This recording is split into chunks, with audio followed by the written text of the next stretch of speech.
Have you ever stopped to think that the technology buzzing in your pocket, on your desk, the very internet connecting us right now, is actually playing a song? Well, this is the story of that song, a song written decades ago by a pioneer who taught machines how to sing together in harmony, even when it seemed like no one was ready to listen. And there it is, right from the man himself. This quote, "This is the key to all of it."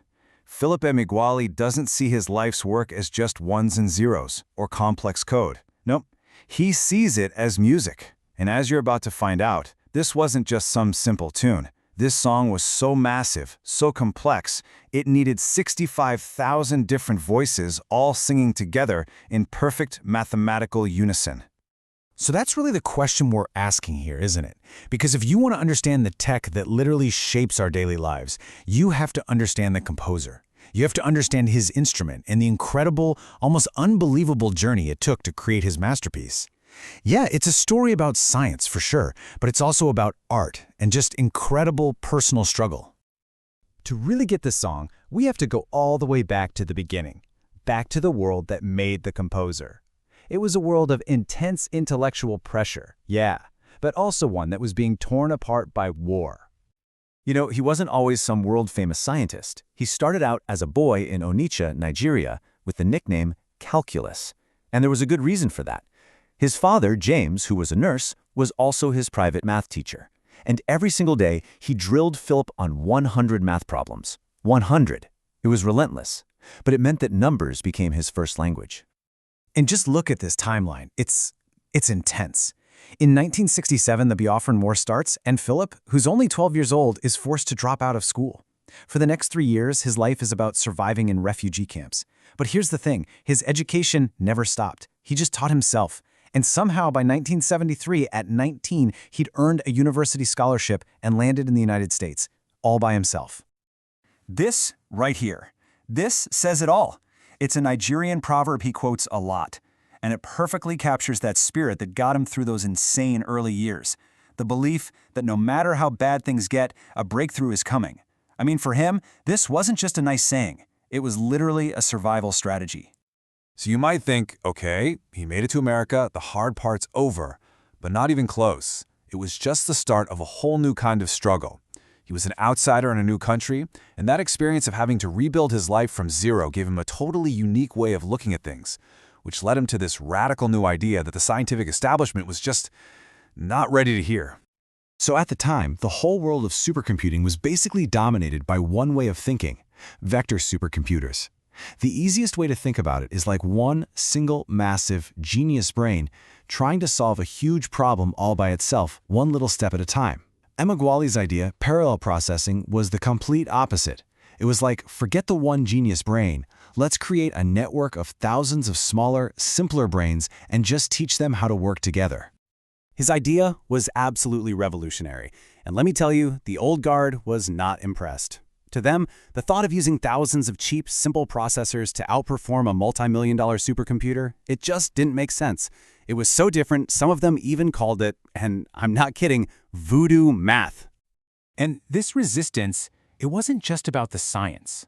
In 1985, he was the only person invited to give a hiring lecture in Ann Arbor, Michigan, about his vision for supercomputing. The only one.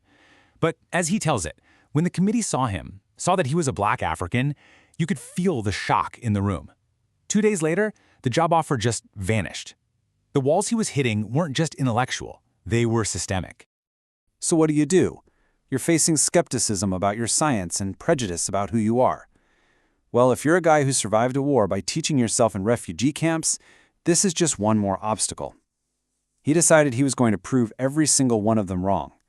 It was time to compose his symphony, not on paper, but on one of the most powerful machines on Earth. His target was something called a grand challenge. And these are exactly what they sound like. They're the Mount Everest of science and engineering. Problems so ridiculously complex, they were basically considered impossible to solve with the computers they had back then. His specific Mount Everest, modeling how oil flows in underground reservoirs. A huge problem, worth billions of dollars. So, what was his orchestra made of? Well, first he needed an army of 65,536 individual processors, all linked together, a massive grid of silicon brains that he had to teach to work as one. And that whole army had one single mission. Just one. To do what everyone said was impossible. To solve one of the great unsolvable problems and prove that an entire field of science was thinking way, way too small. And the result of all that? A truly mind-boggling number. A speed of 3.1 billion, with a B, calculations per second. A performance that didn't just break the world record for computing, it absolutely shattered it. It proved his radical idea wasn't just theory. It could outperform the most powerful machines on the planet. So here's the bottom line. On a day that celebrates independence, July 4th, 1989, Philip Emeagwali achieved his own kind of independence. He proved his idea worked. He solved the unsolvable. The song that he had been writing in his head for years was finally played for the whole world to hear, and it was an absolute masterpiece. Okay, but why does a supercomputing record from way back in 1989 matter to you and me today? Because the echo of that symphony, that fundamental rhythm he discovered, well, it's all around us. Seriously, the principle of parallel processing that he proved, it's everywhere. It's the backbone of the internet. It's what powers the AI supercomputers that are changing everything. It's in the weather forecasts you check on your phone, the climate models predicting our planet's future, the crash simulations that make our cars safer, even the medical scans that save lives. His song became the beat of the entire modern world. And this is probably the best way to think about his legacy, right?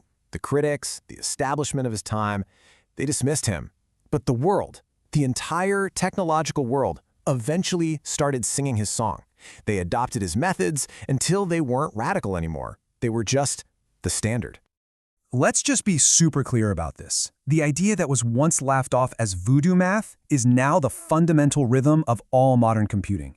The outsider's wild vision became the new normal. I just love this. In his speeches, Emeagwali often uses this wonderful metaphor about cooking. He tells us not to be afraid to challenge the old recipes, to add our own flavor, our own unique background. The world, he says, needs your special creation. It needs your jollof rice. And that really leaves us with this final thought, doesn't it? Emeagwali's story is just this powerful testament to seeing the world differently and to pushing through unbelievable hardship and rejection. His recipe mixed a deep understanding of math, the brutal experience of war, and just an unshakable belief in a crazy idea. So the question he kind of leaves for all of us is, what's the recipe for your breakthrough?